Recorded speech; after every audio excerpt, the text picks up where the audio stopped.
yung egg. Beat muna natin yung egg. Hanggang mag-fade siya. 2 pieces of egg. Then, add natin yung sugar na 1.5 cup. Pwede rin guys yung wash sugar. Mix lang natin mabuti hanggang maging pale color tong egg. And then matunaw yung lahat ng sugar.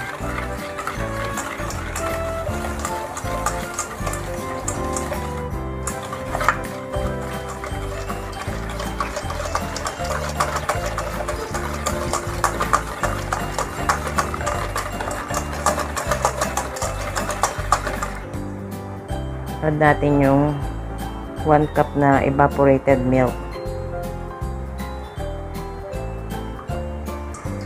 And half cup of water.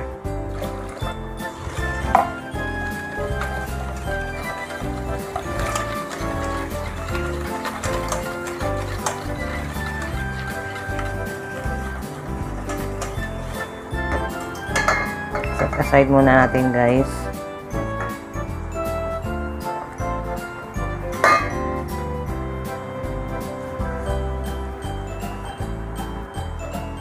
Ito naman yung sifted na to guys ha. Yung 3 cups of all-purpose flour, 2 tablespoons of baking powder, half teaspoon of salt, and 3 tablespoons ng cocoa powder. Tsaka ano pala guys, 1 teaspoon of baking soda. Na-sift ko na to guys. I-mix lang natin tong cocoa powder.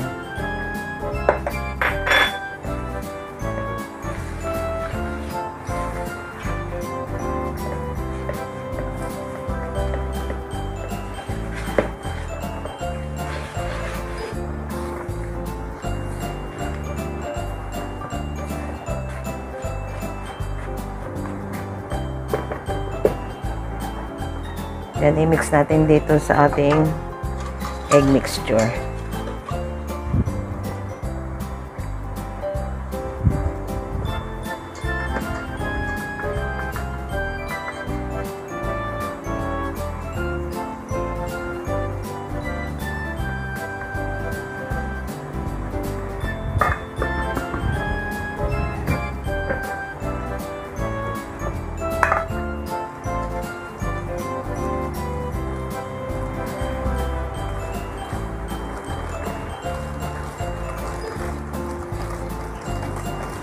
Mix natin mabuti guys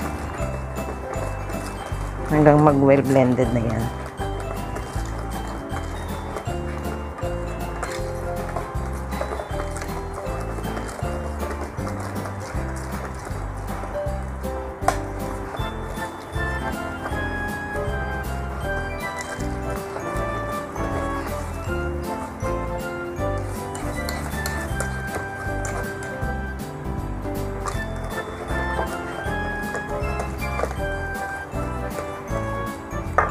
Then, lagyan natin siya ng half teaspoon na red gel color.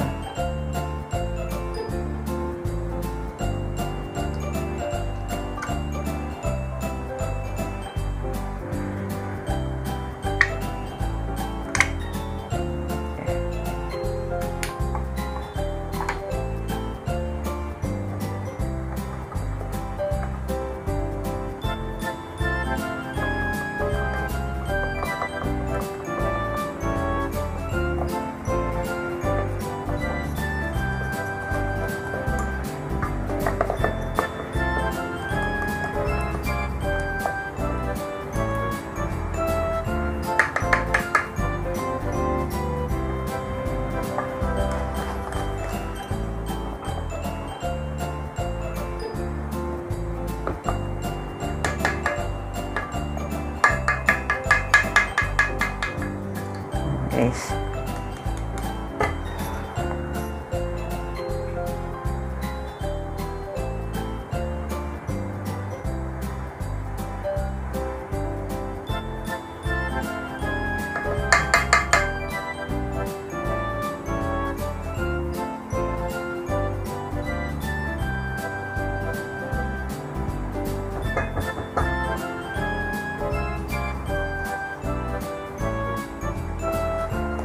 guys.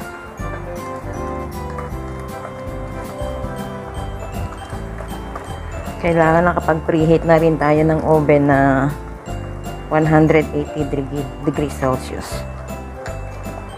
Pero para hindi masyadong masunog, mas maganda yung mga slowly lang, 160 degree. And guys, ang ating red velvet cake.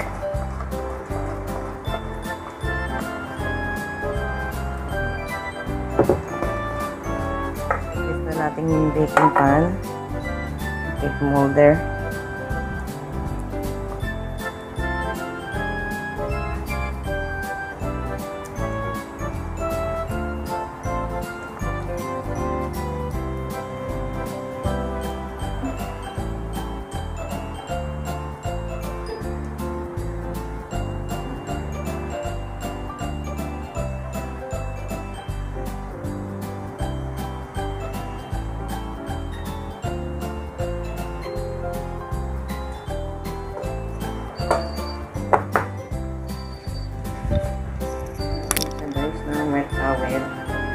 Ginawa ko lang ito guys.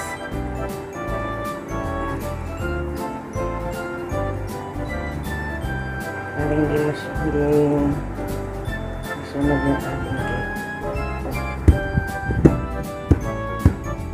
Ating para mawala yung air bubble na nasa ibabaw.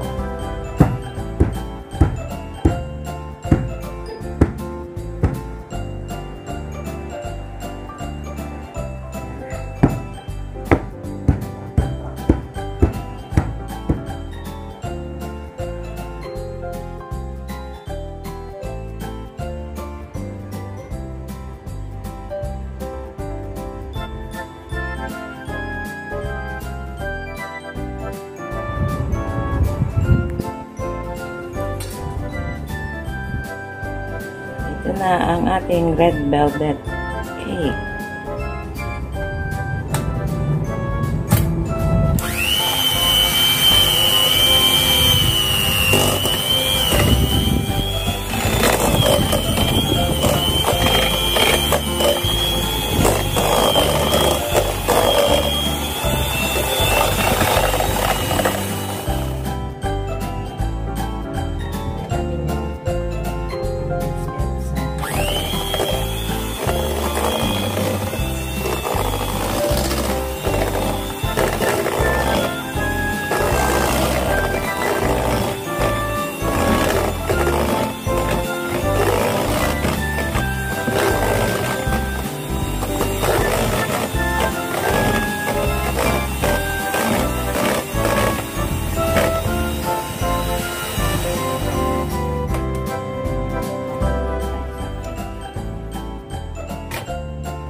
Yan natin ang half teaspoon na orange flavor.